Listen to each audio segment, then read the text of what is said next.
My name is Michele Graglia. I'm an Italian ultra runner. I've been living in the States for just over 10 years. And for the last 7, 8, I began this journey into the ultra running world. Right at the very beginning of this journey, I've had this dream, this vision, crossing the most extreme and wildest places on earth. The deserts always call me in a way. I always find deep fascination for this extreme nature. On September 15th, I embarked on this wonderful journey and decided to tackle the first desert, the Atacama in Chile. Along with a team of 4 guides, 3 off-road vehicles, and 5, 6 crew members. Like mid-September, we found ourselves in San Pedro de Atacama, this gorgeous little town in the middle of nowhere, literally. We met for the first time with a guide, and once we sat down, we discovered that it wasn't as easy as it looked on the map. La ruta.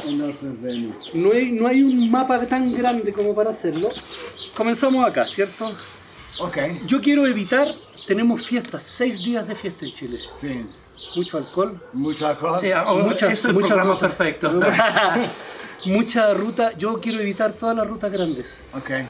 So today's Friday, the day before the departure of this great expedition. We met with our guide, Zahel, which was very kind to show us all the, we finalized the logistics, we looked over the route to figure out a different route, but nonetheless it's gonna be gorgeous. The first 3-4 days are gonna be a little more challenging out there in the wilderness at high altitude, and then slowly winding our way down towards the coast. And but all in all, I'm very, very excited to be out here and embark on this great adventure.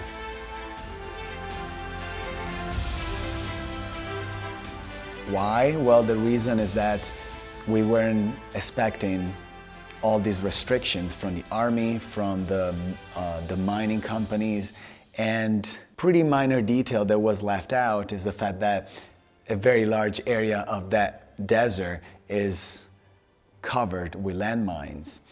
So we had to find a way to overcome that obstacle and kind of circumnavigate that area. So we decided to start north of San Pedro de Atacama, north of the Moon Valley, at exactly 8:30 a.m. Moved the first step, heading south towards Copiapó. Copiapó being the final destination of our journey, the end of the desert, for what is known as the end of the desert.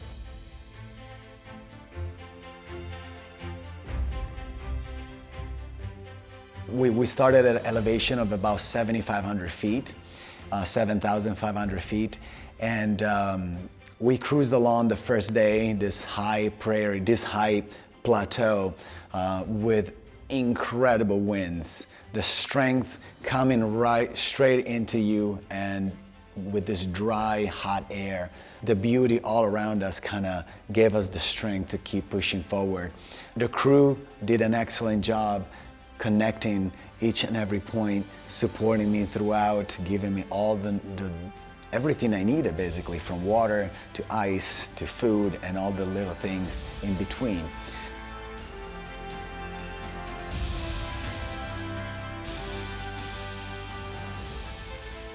We had a main, we can call it a mothership, which will move usually 40 to 50 kilometers every time, set up camp so that I would target that point and aim towards it.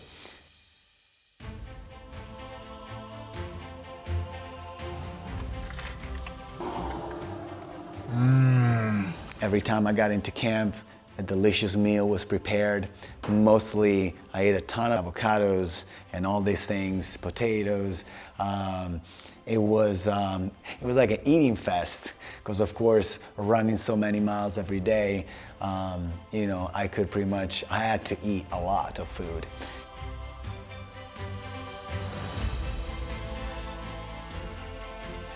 The plan was to run a marathon in the morning, so about 25 to 30, even sometimes a little longer, depending on where we could find the right spot to camp. So anywhere from 25 to 30 miles in the morning, a little break, 25, 26, 27 miles in the afternoon, a little break for dinner, and then again another half marathon, so another 12, 13, 14 miles sometimes at night, just before going to sleep. So the days would start usually around 4:30 in the morning, so still in the dark, and end around 10, 11 at night, leaving me about 5 hours average of sleep during the day.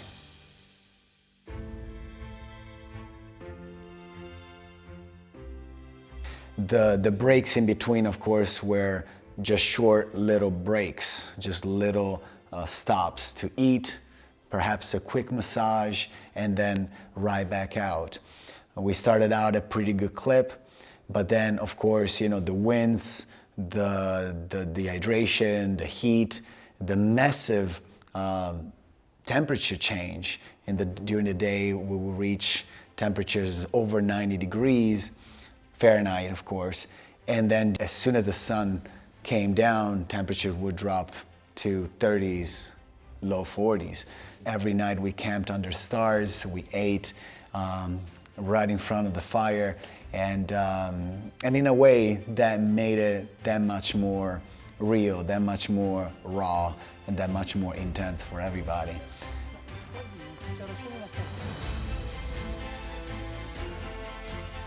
We're finally at camp. So right now it's just about 11, just over 11, just past 11. So probably go to sleep in the next half an hour, 45 minutes, maybe get up around 4:45, 5 o'clock and try to get out.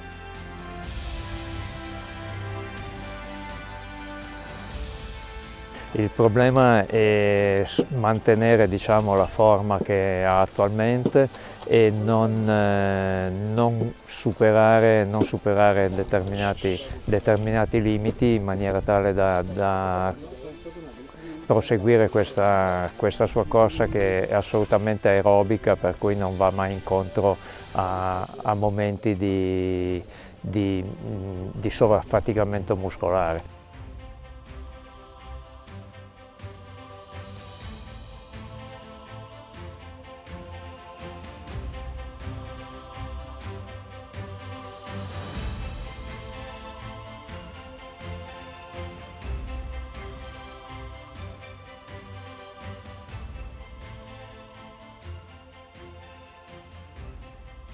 Everything working well.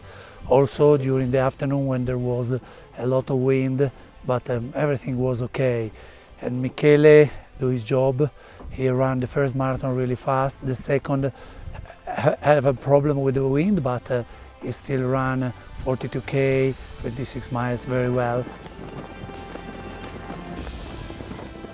Everybody started understanding what we were doing, because this wasn't a race, this wasn't something preset. This was a simple vision of one person wanting to cross a desert. And so it was just as simple as that, just finding ourselves in the middle of nowhere, crossing this beautiful landscape in the most primal way.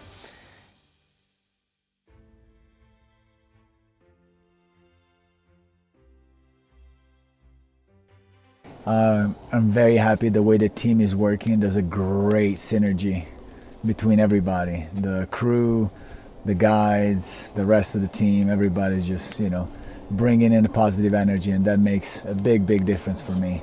Especially, you know, being out there for so many hours by myself, just feeling that, you know, the love and support from everybody definitely makes a big difference.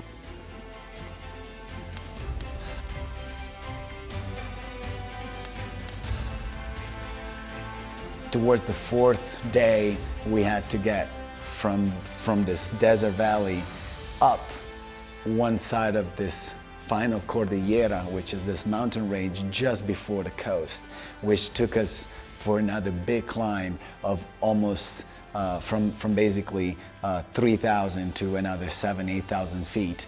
And then a steep, steep descent straight into the ocean, where we could see the desert basically ending into the ocean, diving into the ocean. And for the first time, since we started.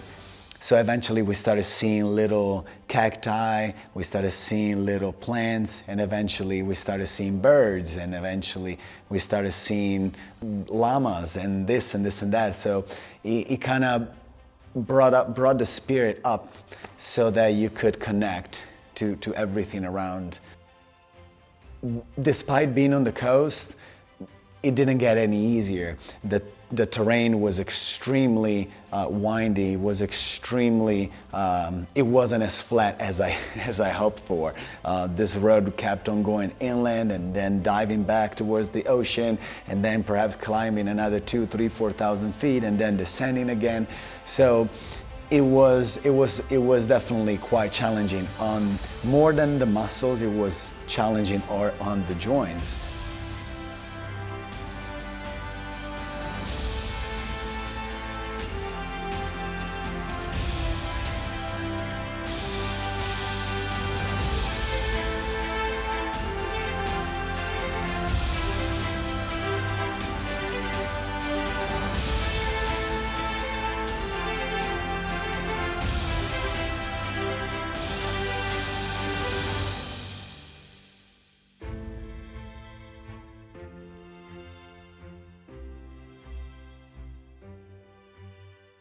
So leaving the last, kind of taking a little break to push, to give a bigger push the very last day.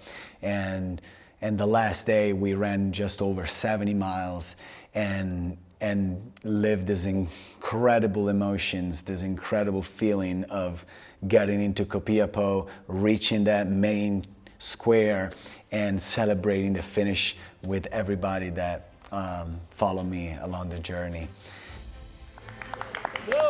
Bravo! Bravo! Bravo!